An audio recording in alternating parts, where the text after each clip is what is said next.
everyone, my name is Arielle Estoria. I am a spoken word poet, creative, author, speaker.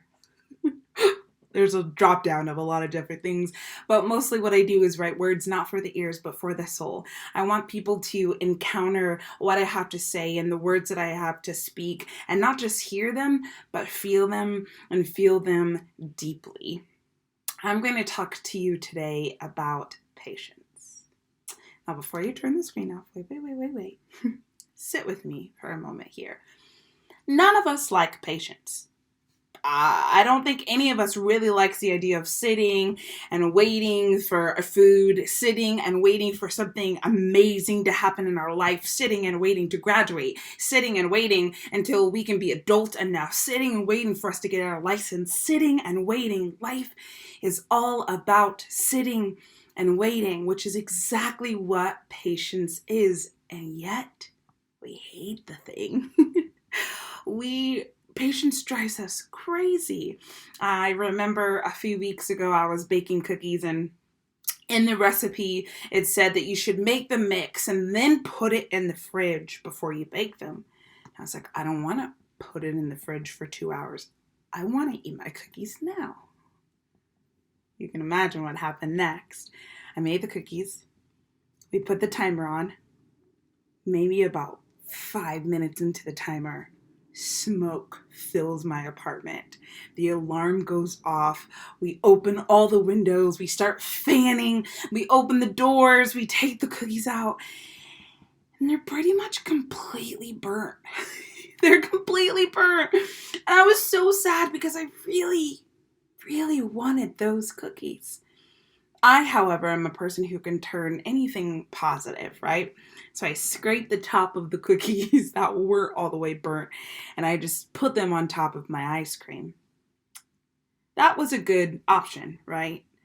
The cookies are burnt. Obviously, I don't want to throw them entirely away. Maybe we can salvage some part of this. And so I scraped the top of the part of the cookie that it isn't burnt, and I put it on top of my ice cream like a little topping.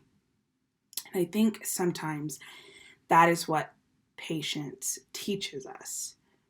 We could have the whole cookie and all its warm, gooey scrumptiousness. We could have the whole cookie. We could have 2 whole cookies. We could make a whole ice cream sandwich.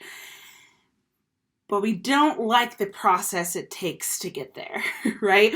We don't like the work that it takes to get to that full, thick, creamy ice cream sandwich. And so we settle for, I guess we could take these crumbs and just put it on top of the ice cream.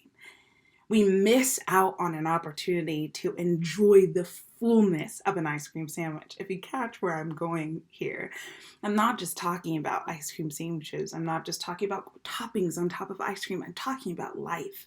And when we miss out on the opportunity to sit and wait and to work with the process that we have before us, we miss out on a really scrumptious opportunity in life to take in the fullness of what's to come. I like to think of the conversation of, what's the rush? Why couldn't I have put the cookies in the fridge, had the cookies the next day, and they would be so good and so full, but I wanted it in the moment. That makes me think of the concept that good things take time. They take time. We can't rush the goodness that comes, because if we do, we won't get the fullness of it. Time does not control your circumstance or the orchestration of your destination. Have you ever been on a road trip and you're like, oh, why are we there yet? Are we there yet? Are we there now? How about now? Are we there now? How about right now? Are we there now? Because that process of sitting in the car can be excruciating sometimes. I can only listen to so many songs. I only have so many playlists to get me through this road trip. I only have so much volume in my phone to turn it up so I can ignore what's happening around me. Are we there yet? Are we there yet? However, I would dare to say that patience shows us it's not about the destination at all. We miss the mark if we think it's about where we're going. I think patience reminds us that all of the goodness, all of the process is in the work it takes to get there. It's in the miles. It's in the preparation of putting the cookies in the fridge for 2 hours before you bake them. It's in the sitting and waiting for the next moment in our life and knowing that as I sit and wait, I am preparing for the really amazing things that will happen after. The greatest example of patience is a crock pot.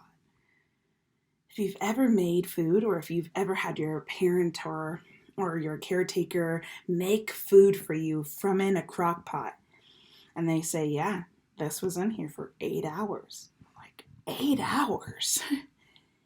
It was so good.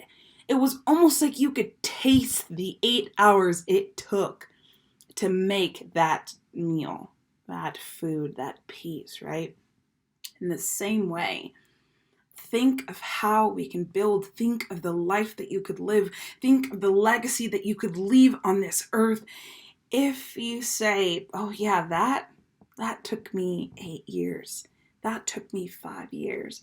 That took me 7 days. That, whatever that looks like, whatever that time frame that elicits patience for you looks like, sit there. Because I promise you that is where the goodness will live. Speaking of stillness, I really loved going to this park near my apartment. And I am not a person who likes to be patient. I'm not a person who likes to be still. I want the next and I want it now. But I've really been leaning into stillness and slowness lately, so much so that I'm noticing things I would have never noticed before. And so I was at this park and I was reading, and I decided to put my book down and just kind of lay there and just breathe and take in the space around me.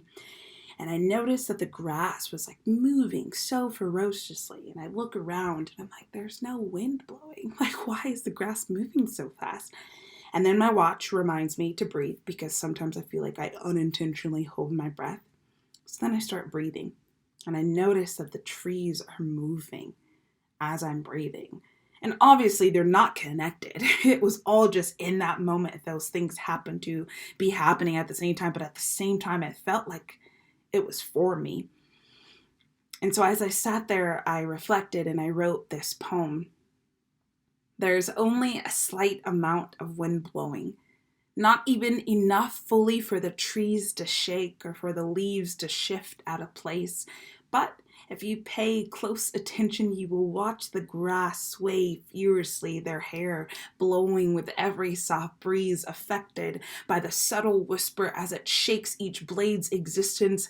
As I breathe while I lay in the grass, I watch as the trees' gentle dance match the inhales and exhales of my breath.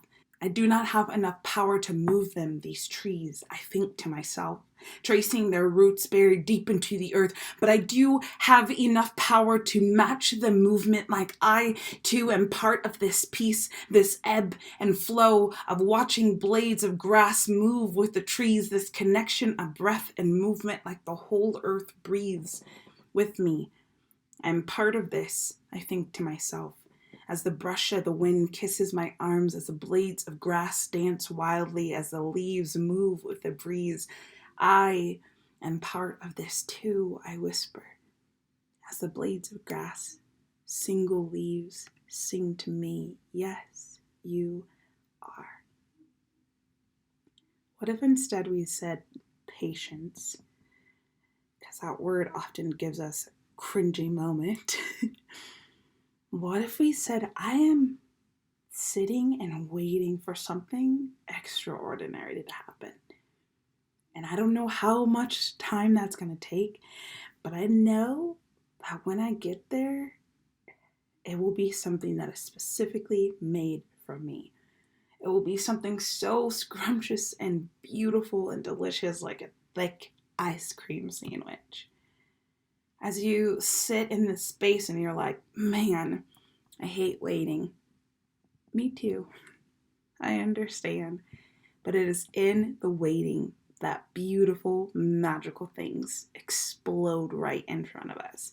And we get to say, I am part of this too. Thanks so much.